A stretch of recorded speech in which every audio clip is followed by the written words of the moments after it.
Hello. The topic today has been kind of weird. It's nothing political, nothing to do with media or anime, but what it is about mercy killing, and extension euthanasia. Yes, somebody pointed out that in the past I have talked about this before. And yes, I know it's a huge risk since they're the most unpopular ones I've ever done. But I'm going to do it anyway. Yes. Because at the end of the day, can you really say a lot of this stuff is bad? One thing to know here is that I don't really have anything of a spiritual belief. I don't believe in spirits, souls, or anything like that. So for me, talking about mercy killing and euthanasia, it's quite easy in one way, but difficult in another, because I don't have any moral issues around the topic of euthanasia. Instead, what I have is more things about implementation of it.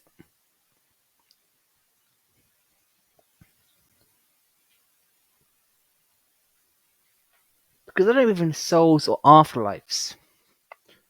Some might then say that by default I don't really have a position to really comment about death. But that's why I disagree. Death is perfectly natural.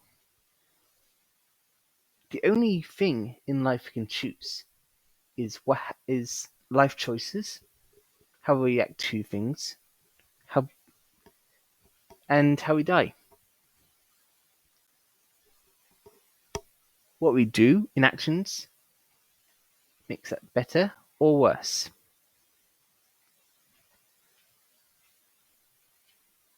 That is the thing to notice about this is that for, at the end of the day, you need to understand that this whole situation around mercy killing or euthanasia or whatever is very much a case of imitation. It's like a stag in a wild, right? If you see a stag in a wild which is so obviously injured beyond repair that they literally can't live, would you just let them live? Walk on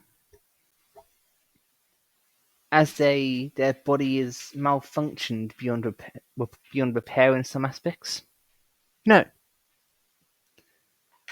because by doing that, you are by default not really respecting the actual ability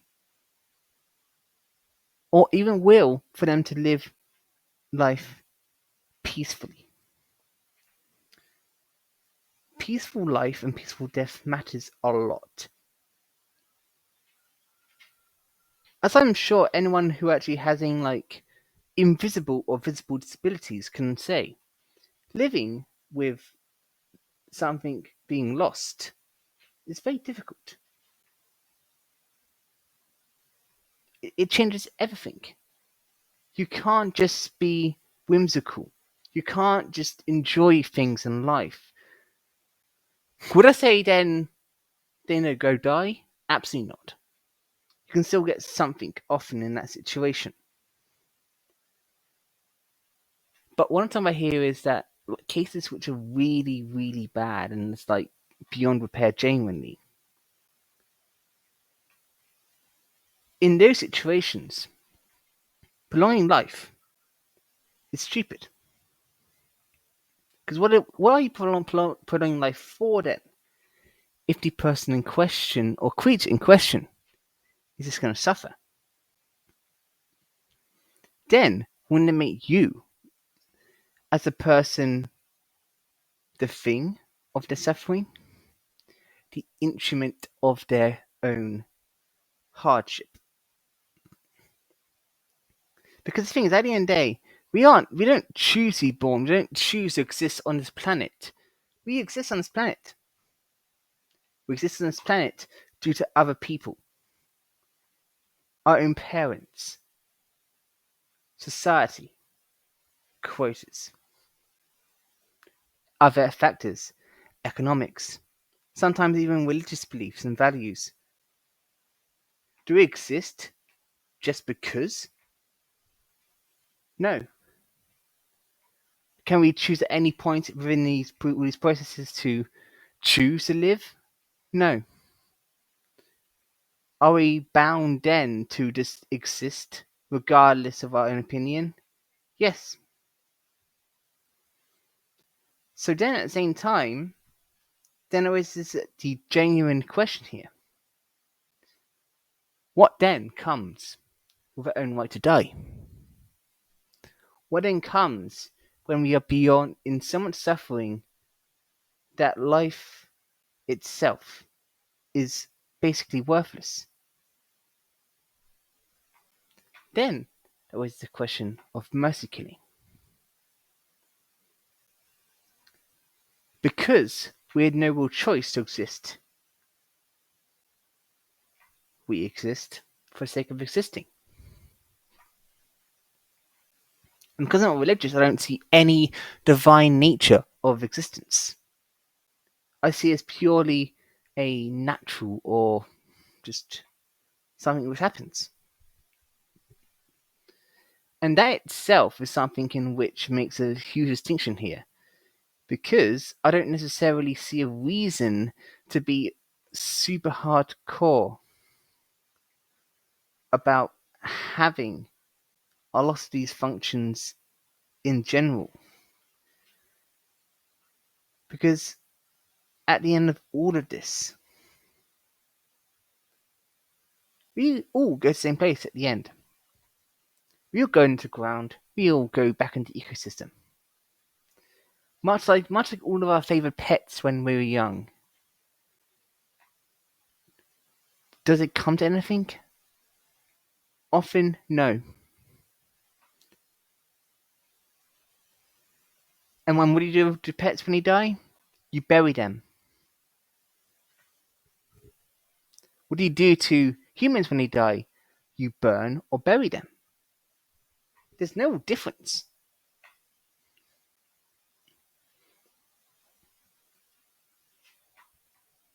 And that's basically why, and that's basically where this thing I want to discuss here is about the distinction between what is a dignified or undignified den of life. Because of like something or another, I had to do some work experience in aged care facility once. It was small. It was a small. No, it was a small thing about. Yeah, just looking after old people in aged care facilities. One thing I noticed is that some people there were really tragic cases. There's like some of them had enough will to exist. They had enough means to still exist. Sure. Would I say kill them? No. But there was like one or two people there who was a tragic case, really. They were existing, but only by technicality. By that I mean their brain was still there. They were intellectual, they could talk, they could think. They weren't brain dead. Yet they were there, trapped. What could they do? Nothing. Why can't they do nothing? Because their body was stuck in paralysis. Of course, and you could say is that maybe then with technology that they can work on that. And in the right situation, I'd say yes.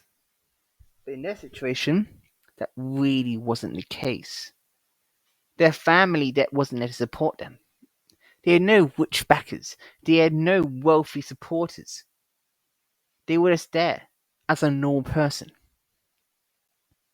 suffering day in, day out, unable to act freely, unable to move freely, unable to eat whenever they want to eat, unable to do anything we can do. And then, what that raises a genuine question, then, doesn't it? If people can't just live a normal life,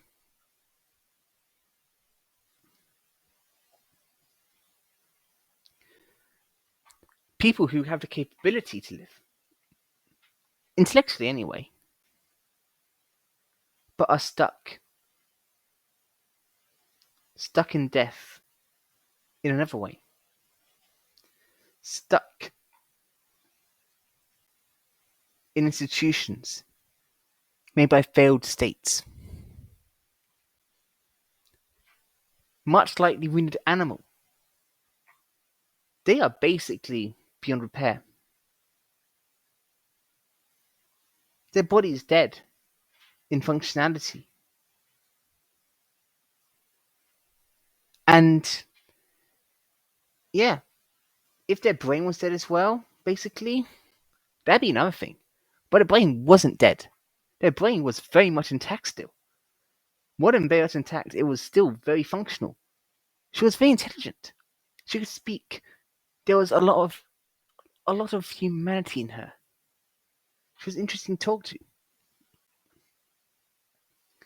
Of course, there was agreements and disagreements alike, like everyone else. But her intellect was still there. She was not dead in that sense, but she was paralyzed and trapped in a tub, unable to even go to the toilet by herself. Her dignity was dead. She had no privacy, no freedom, nothing. So in that case, her existence is suffering. And if all your existence comes to is suffering in a pure, unadulterated fashion, that says it's over. That says it's basically game over for you. You can't then just be all like religious mercy or spiritual mercy about reincarnation about it. Because there is no reincarnation, there is no afterlife, there's no heaven.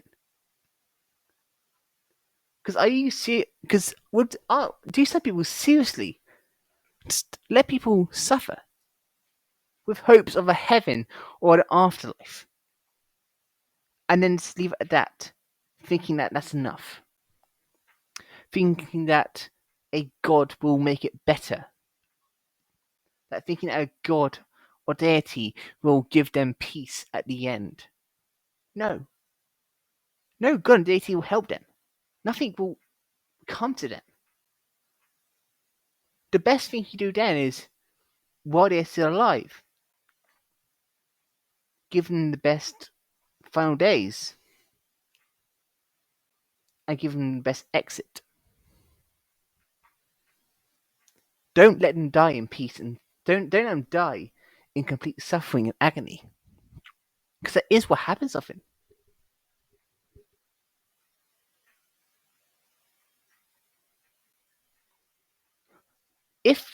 Because if you're going to just let them die in suffering, there's no emotions, no empathy, no compassion.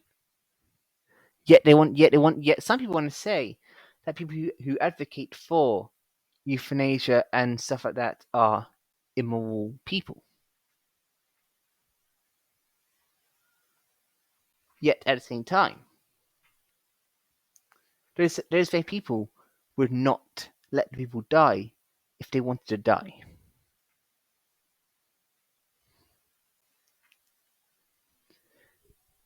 The reason why I'm making this a longer thing and why I think people shouldn't just think of the word and the implication and just click off is due to the fact that at the end of the day, you can't just think so clinically about it. Well, yes, there's some clinical elements to it, as is with life and death. It all still comes down to the same old situation, doesn't it? Life, death, and satisfaction. The issue being here that life and death go pair hand in hand. To live, you have to die. To experience, you have to live. And you die in peace.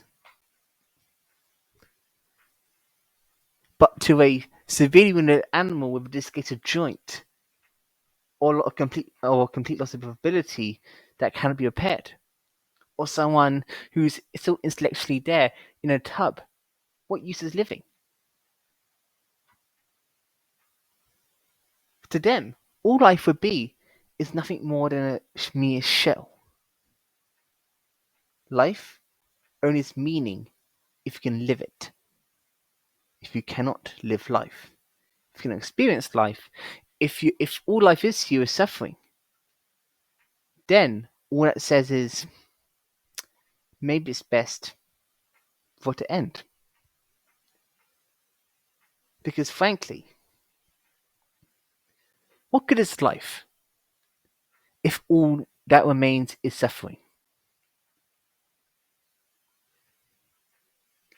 What good is life if you're just a shell in a system which sees you as a clinical number, trapped, or used by religion as a means of moral superiority over others, to put down others' plights and issues, to then claim a morality victory, to then claim a sense of pride?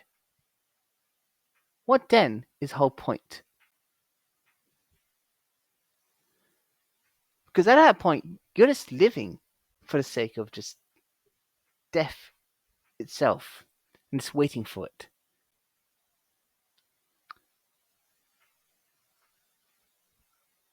And that's my core point. Is that people shouldn't be so scared of like mercy killing or stuff like that. Yes, some may do it very, very badly. Some might do it for very bad reasons. But does that necessarily mean that stuff like euthanasia and mercy killings are bad? No. They exist for a reason. Everything exists for a reason. You can't just sit there and just think that humans are divine, special. We really aren't. We have some things other creatures don't have. But then again, other creatures have we don't have. Vice versa.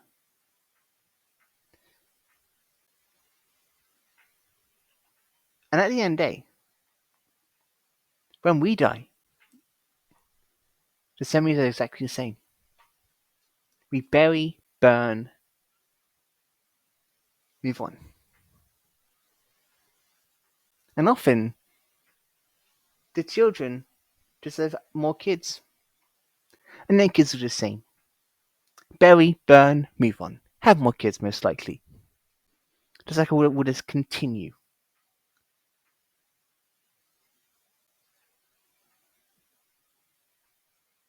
And this is the thing.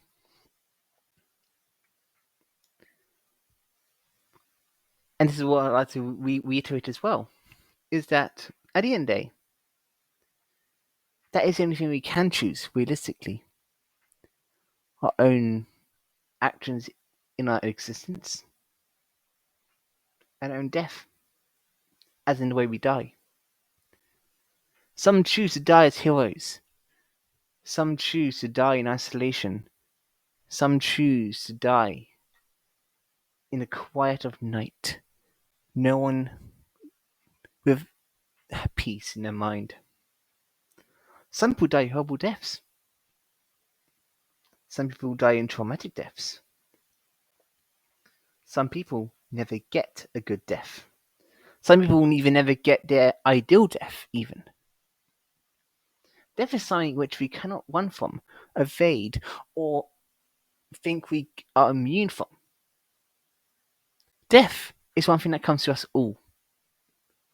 Regardless of affiliation, regardless of morality, regardless of sense of superiority or power, death comes anyway. And with death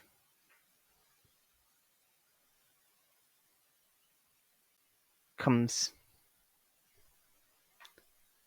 a sense of, at the end of the day, something you cannot control.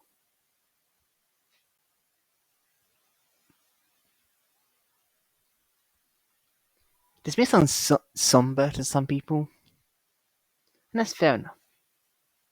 Some people are scared of death. Some people don't want to think that there is nothing after death.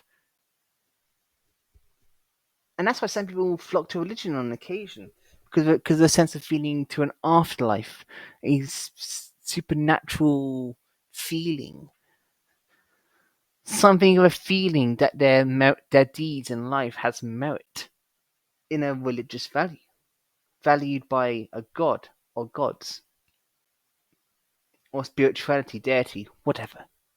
Take a pick. Doesn't really matter. Same thing.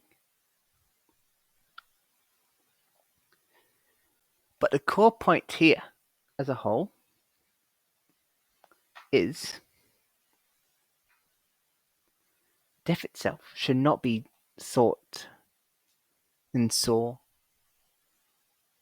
as something to be avoided, or to be controlled in some cases. Of course, there's the whole thing about Canada, in which there the reports of euthanasia being used in Canada in a fucked up way. I can't confirm if it's true or false since I haven't really researched it, and I might actually do a research into it and maybe do an update on that. If it is fucked up, don't blame euthanasia. Blame the Canadian government if it actually is genuinely fucked up. Because euthanasia itself is not evil. Much like mercy killing is not evil when hunters sometimes kill off animals if they're too wounded and can't live. Much like the animal can't live until the end of their life. We sometimes can't live properly until the end of our life. Tragedy strikes us. Tragedy strikes everything and everyone around us. We can't then just sit and pretend that everything's going to be okay. That everything's going to be fine. There's an afterlife. That our life doesn't matter here. Because as I saw, at least on some things, with like Christianity, right, is that I saw at least some people take the thing of an afterlife as a means to not care about this life. And yes, I know they are a minority as well, but they exist. Such a concept of thinking that there's a afterlife or something after own death that makes our suffering worth going through is stupid. And frankly, highly predatory in the grand scale of things. You can't just sit there and pretend that everything's going to be fine and dandy and some deity of nature or supernatural origin will come and save you. Preserve you in an idle image after your suffering. That just never works out. And that's basically why I don't necessarily think euthanasia and like mass killing is bad. Because if you look at it from a realistic sense, it isn't. You can't pretend otherwise.